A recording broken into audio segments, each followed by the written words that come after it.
So let's then talk about the Shrewsbury philosophy per se. It's a 472-year-old legacy.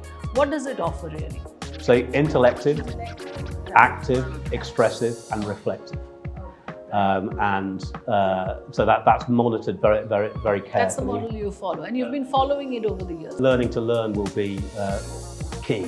Education has got a little bit of catching up to do. So one of the great alumni from Shrewsbury is Charles Darwin.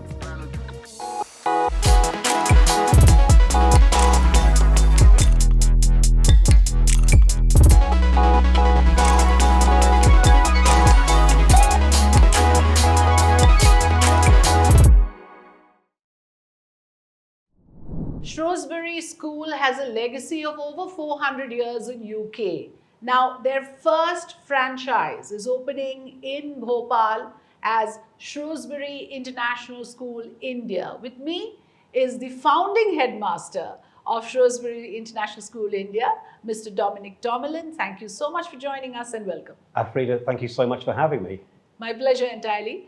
Let me begin with the obvious question. Why did you think of India and why Bhopal?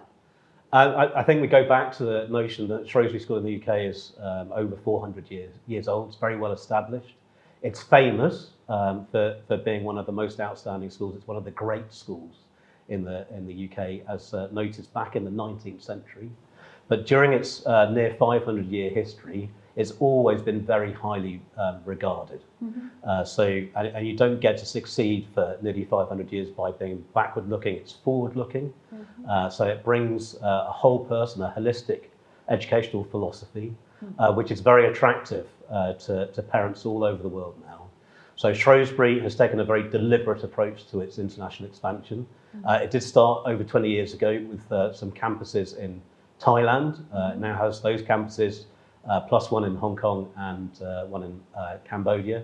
But this venture in India is the first fully residential campus that they've opened. And India is a fabulous market. It's got a great educational heritage of its own. And I think really joining together that Shrewsbury International School educational philosophy with everything that India has to offer will provide a very, very powerful and attractive education. And what made you choose Bhopal in particular? So Bhopal is the home to Jagran Social Welfare Society. They're their proprietary organisation who are building the school. All right. It's a 150-acre site. Yeah. And it is designed to have everything Obviously, a young person. Mumbai doesn't have that space, so Mumbai is eliminated this right away. This is the point. If you want 150 acres, actually, India is huge, India is but finding 150 acres is tricky. So it's designed to have everything a young person could possibly need to really explore where their talents and interests lie, and then take those talents and interests towards mastery. So that space and the ambition and the project itself in terms of architecture and civil engineering is very ambitious, very, very impressive. So you're opening from grade 6 to 12, right, in your opening years? That's right. What are you catering to? So from grade 6 to grade 12, we're going to be following the British curriculum using Cambridge International Education's lower secondary programme, higher secondary, which many people will recognise as being the IGCSEs in India, and then the sixth form programme, which is the A-levels. Yeah. But I suppose going back to this idea of Bhopal is that Jagran have built 14 institutions already in Madhya Pradesh. Okay. So if you're going to have a project of this size, you want to know where you're working, and so they have brought all of that experience into the mix as well. Included in their portfolio were 4 secondary schools already and a university. So they have the expertise in the Indian market. And I and my team are bringing the educational philosophy to Bhopal. So we'll talk about the education philosophy, but I want to ask you your initial experience of being here. Obviously, you've come a long way.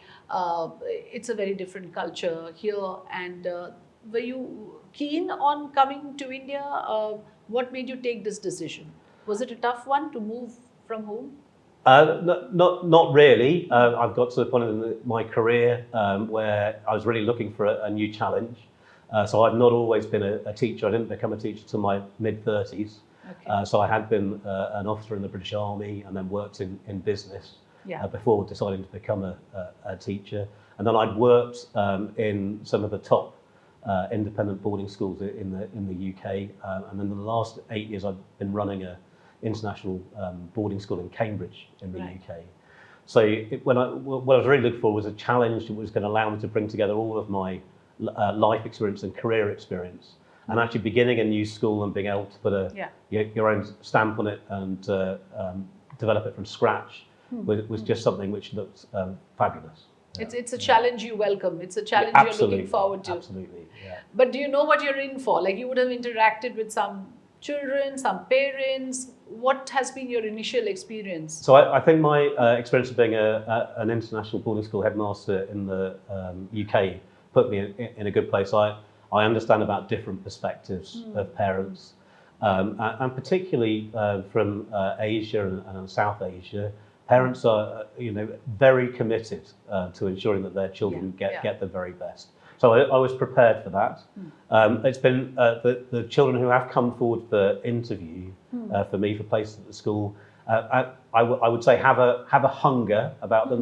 They're desperate to get on and really make the most of the opportunity that we can offer at Shrewsbury International School in India. What segment are you looking at? I mean, there's a very clear, I would say, there's a bipolarity here. Those who believe in residential schools and those who don't, who believe that children are best kept at home in their initial years. But how would you convince, or what is your thought on this?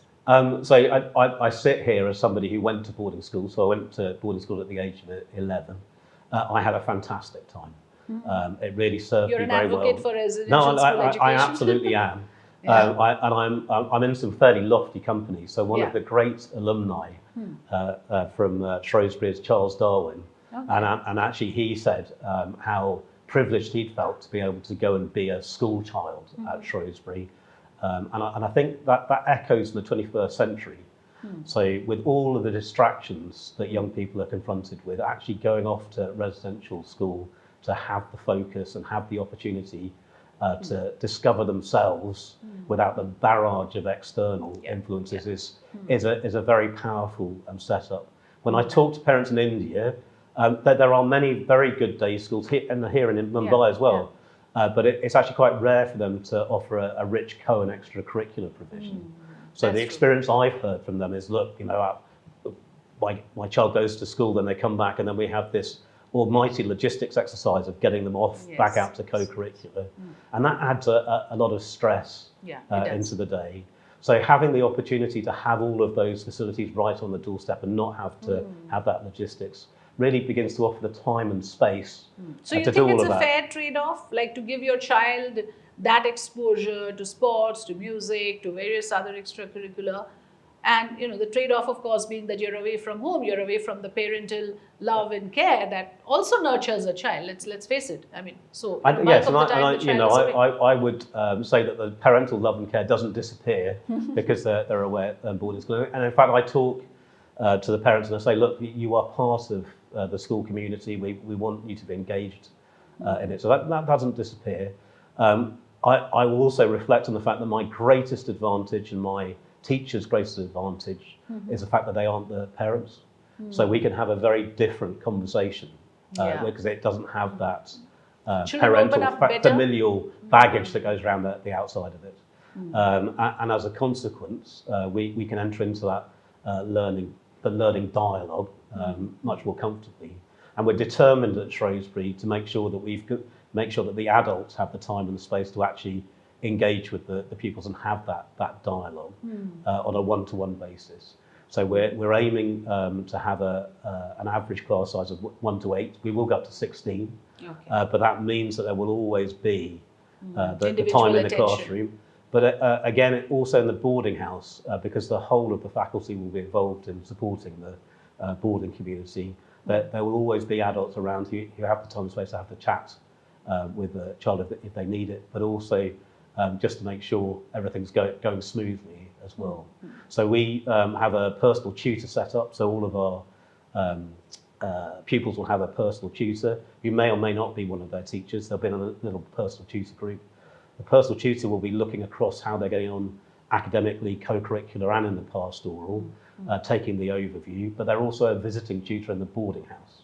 Okay. So that here's one individual who's actually seeing the child and how they're getting on across the whole range. Because it is, after all, a big responsibility, isn't it? When parents entrust you with something like this, in the growing up years, the most formative years, and then, the environment, of course, matters hell of a lot in your childhood. So if that is the environment a parent has chosen for a child, it puts all the responsibility on someone like you leading the school to ensure that they get that sort of nurturing and, that sort of a healthy, vibrant childhood as well, beyond academics, beyond co-curricular activities.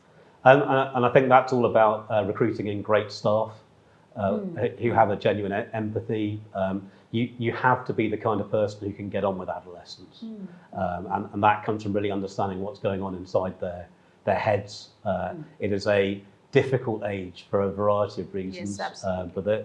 But in particular, I like to reflect on the fact that in terms of cognitive development, that they have the lizard brain is very, very sensitive to all the hormones flowing around, and the frontal cortex, as Sarah Jane Blakemore, the psychologist, will reflect, is not perhaps as well developed at that point, so they don't have the way of managing everything that's going on there. So it's a delicate age. I mean, you're starting to age 12, say 11, 12, right? Yeah. And then they go into their teenage. So that is the age you're dealing with. Yeah. And I am saying this also from the perspective of the series which has come from your country, Adolescents, which shows what a challenging period of time it is for children. And sometimes parents are not fully aware. And that series is supposed to be an eye-opener on the parallel universe, so to speak, that children are also operating in. Are you aware of the influences that has been projected in this particular show? I am, and one of the great benefits of a fully residential school is that we have the opportunity to manage how much time young people are spending online. But I'm also of the view that they need to be educated about how to operate in the modern world. So it's not about complete prescription. It is about education. What I would say at Shrewsbury is that we make sure the staff have the time and the space to be engaging in developing positive relationships, positive professional relationships with all of the children. So the children are very comfortable bringing up any issues that they may have. And I think part of what you see in the Adolescents TV programme is an absence of that avenue. Where are the adults in the mix when the issues are happening? But if you can craft these positive relationships and you've got these dialogues going on the whole time, it means then it's not just a one-to-one dialogue, actually collectively to the whole group, to smaller groups within it, you're able to engage and influence them positively. One of the big things I've learned being a teacher and dealing with teenagers is actually the great power of just letting them talk themselves out. So when they're cross and frustrated, it's simply to just give them the opportunity to talk out. And quite more often than not, if there's been some kind of issue, they actually talk themselves around to, I think I might have got that wrong in the mix. And you don't need to do a great deal. A mistake a lot of people make is to jump in too quickly and try and demonstrate what's wrong in what the kid is saying, rather than just letting them talk it through. I want to ask you this. I'm really curious that have things changed over the years in the concept of a boarding school? Say when I was growing up, was about, okay, here is this place that will follow a regiment and it's all about following a strict schedule with clockwork precision. And, there is no freedom, so to speak. I mean, what you just said is something a little contrary to the fact that you put children into the schedule and it's uniform for everyone, right? But today, the children are most repulsed with this idea of being boxed into something. So are things the same in terms of a concept of a boarding school, or has that evolved to be something else now? So at Shrewsbury, there's a great emphasis on self-discovery. So the campus itself is set up so that young people can explore where their talents and interests lie. The Shrewsbury timetable and schedule will be very, very busy. But that is because we want the young people to try things that they might not have expected to have a go at. But as they progress through the years, It means that they get to make informed decisions about where their talents, preferences and interests lie. So it's not just something they've grabbed off the internet or social media. They've actually thought about it, they've experienced it, they haven't ruled things out simply because they haven't had a go at them. And what we believe with the British curriculum is, as you begin to specialise, particularly academically, you can then use the co-curricular to maintain that breadth in the holistic, that whole person education we talked about. So let's then talk about the Shrewsbury philosophy per se. It's a 472-year-old legacy. What does it offer really? So Shrewsbury has sort of two aspects to their educational philosophy. The Florat, which is just an old English word for flourishing, and the Salopian way. Salopian comes from an old English word for Shrewsbury, Shropshire. So the Florat is where the whole person aspect comes from. It's built on 4 different dimensions: the intellective, the expressive, the active, and the reflective. And the idea is, and we train our staff in this, is to make sure that each pupil is developing at each of those dimensions with some balance. Okay. So if you are a very academic child, for example, you might be very strong on the intellective, but you may become, a great academic. But actually, academics are communicators, so you have to develop the expressive side on there as well. And then we could talk for many hours about the interrelationship between the other dimensions.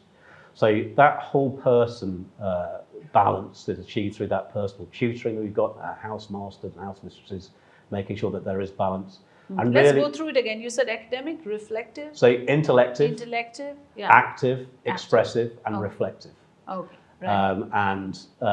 So that's monitored very, very, very carefully. That's the model you follow, and you've been following it over the years, and it has worked. It's been around in Shrewsbury for a little while. It gets remodeled, rejuvenated.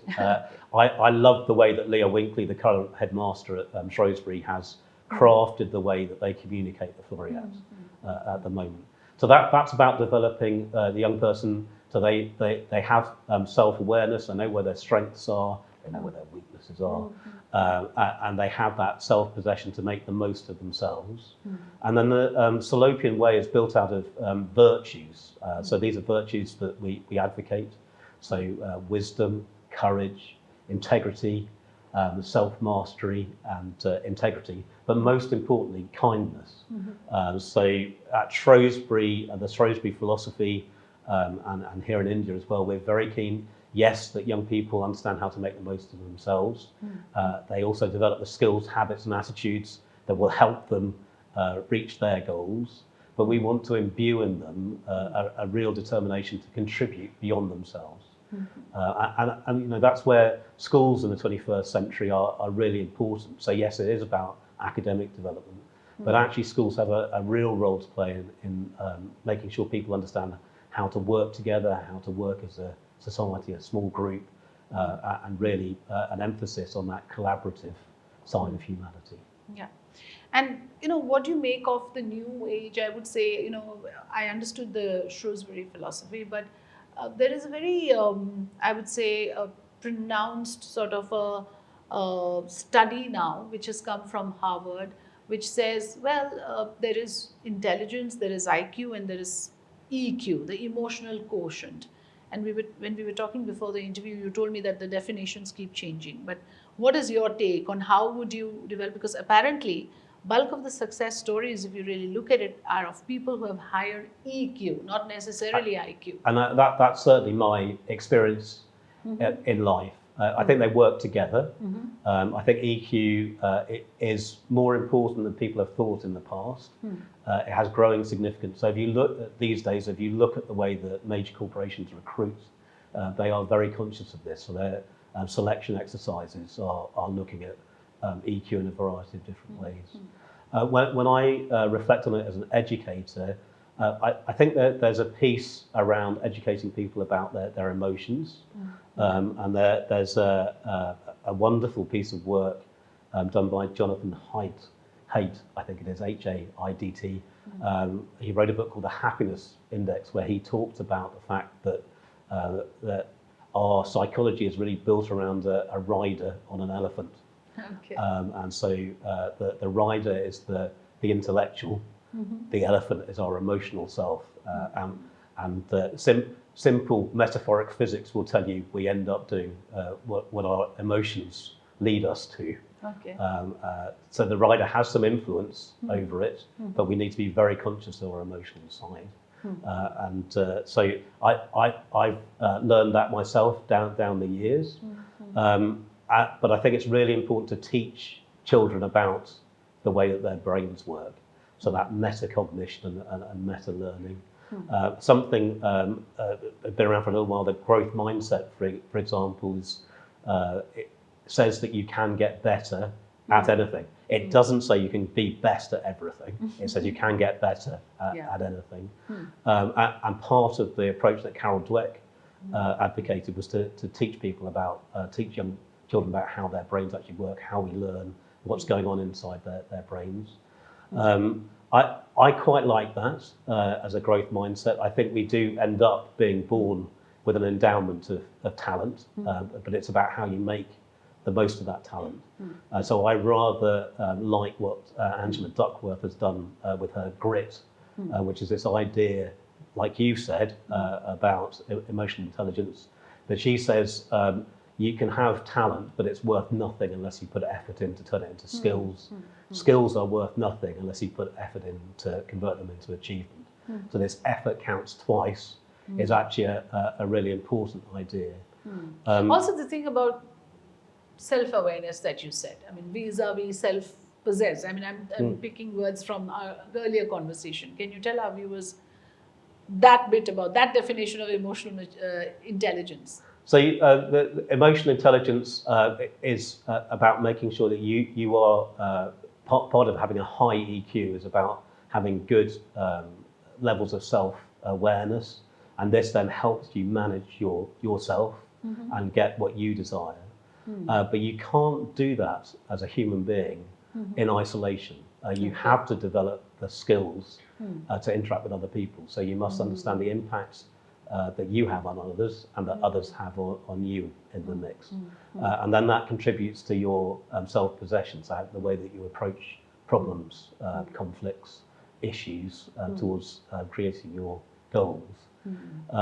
One of the interesting parts of understanding about neuroscience and neuroplasticity is if you learn something wrong and you keep rehearsing it wrong, it becomes very difficult to unlearn it. And so actually having some guidance about the way your brain is working and the interaction between your emotional self and your intellectual self is something to learn early on, because it's difficult to unlearn some of the lessons which you may have taken wrongly. Is that built into so we will have learning to learn will be key. And in fact, in the UK, there's an emphasis on learning to learn in the primary education. But when I came to join an international school, some of the other curriculum around the world don't emphasize it. So we actually put a full program for learning to learn. Wow, that's an interesting phrase, learning to learn. There's a way on how to learn. And I think, yes, so particularly in the AI age, so our relationship with knowledge has changed. And education has got a little bit of catching up to do. And it is really about education should be about providing people with the skills, habits, attitudes. You need to be a very effective lifelong learner. So that brings me to my final question, and I'm going to just highlight the challenges that I see for you, someone like you. And you've said it all yourself. I mean, you are up for an age group which is delicate. You're up for dealing with teenagers. And then these are privileged kids. Let's face it, they come from entitled backgrounds probably. These are not underprivileged or marginalized sections that we are looking at. Then you're talking about AI in the mix and how, there's a lot of consumption and a lot of things that children are now able to do themselves. And they almost feel that we don't need people to tell us what to do. So, there is that mindset creeping in. I see that in my own children. All of this in the mix, and then coming from, let's face it, I mean, from someone who's from a different culture. You look different, you sound different from the Indian, population and demography in general. Are you prepared to face all of this? Absolutely. And, I have come into this with my eyes wide open. I think it is a great time to be working in education. Yes, there are going to be all these challenges. I think it's a great time to be opening a boarding school as well. I genuinely believe in the residential model. I particularly, so given everything that we said about teenagers, you do need to make sure, and I need to make sure, and I'm committed to making sure that we get the right staff in there. And because this is so the much of Gen it rests on Alpha dialogue. you're dealing with. Are you aware of the new, Yes, the categorization that is happening now? Well, what has interested me in the interviews that I've had with the children coming forward for the school is actually they welcome the opportunity to have a conversation with someone like me in the role I'm in. So they actually enjoy that. And that's what we'll be doing at Shrewsbury International School in India, is providing those young people with an opportunity to have a dialogue, to explore their own thinking, to think about things in different ways. So you're not that high and mighty, elusive figure as a headmaster who's unapproachable and who has to maintain this whole, thing about the distance with the children so they respect you more. That's not how you want to operate. Respect in all settings is always earned. You can have a role that gives you authority, but you earn the respect. And with young people, I have found they tend to respect you if you give them the time.